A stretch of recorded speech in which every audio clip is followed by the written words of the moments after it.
Yeah, Sweden was one of the first countries to introduce carbon dioxide tax. And in the 1980s, we had an investigation, governmental investigation, to look upon environmental fees like NOx fees, sulfur emission fees, and so on. And carbon tax was one of those fees. So we like to work with polluter-pays principle, which means that the company or so that causes an emission that makes a damage should pay for that damage, so that the society don't bear the cost of all damages that companies produce.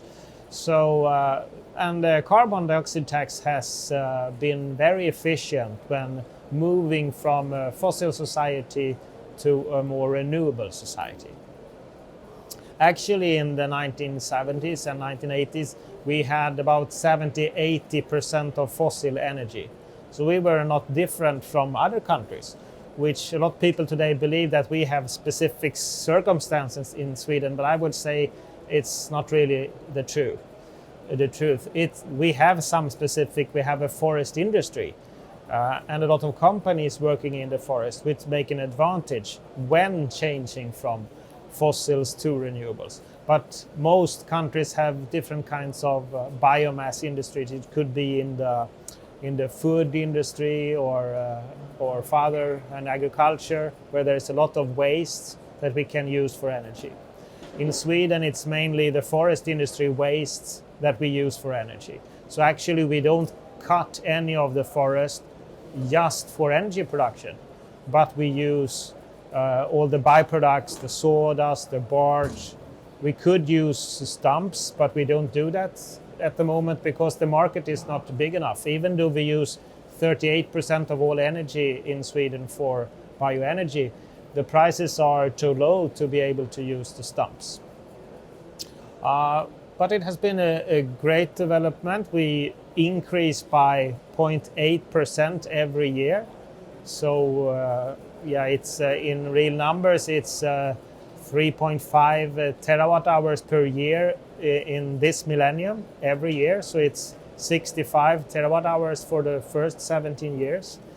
Everyone in Sweden talk about wind is growing a lot, but in the last 10 years they have done 18 terawatt hours and bioenergy has done 30, a little more even. During the first 15-20 years it was mainly reducing fossil oil in district heating and for heating, because that's the easy choice, to switch from heating oil to wood chips or pellets. And especially in district heating, when there is a large boiler that you can just switch the fuel and be renewable like that, or in a year or something.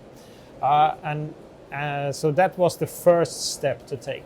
And then we have had one period when we have had more electricity production, putting on turbines on those district heating companies or boilers. One issue in Sweden is that we have both nuclear and hydropower, so electricity prices is rather low. So it's rather common then that we only produce heat. But nowadays every larger CHP plant or district heating plant also have electricity production. And then the third generation or change that is occurring right now is to reduce the fossil transportation fuels and switch to biofuels. And we have about 20% of all fuels in vehicles today is renewables, which is the highest figure in Europe also.